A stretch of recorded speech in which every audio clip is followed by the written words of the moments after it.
So I'm so excited because today we're going to be making my vegan paleo pecan pie bars from my new cookbook. So my cookbook is coming out in less than a week, November 17th, 2020, and we are actually going to be making these pecan pie bars from the book. So let's get started.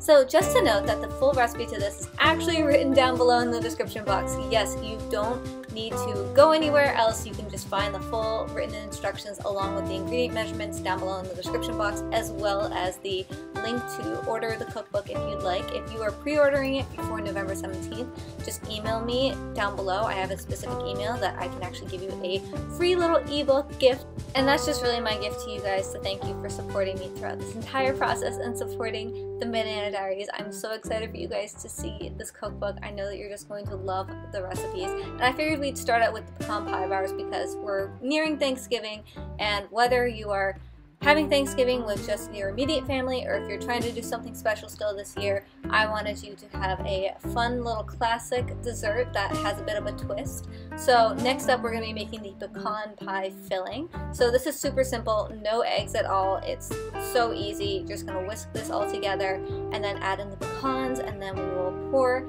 the mixture into our pie crust, which is actually in the oven par baking right now, and then we'll bake our pecan pie bars.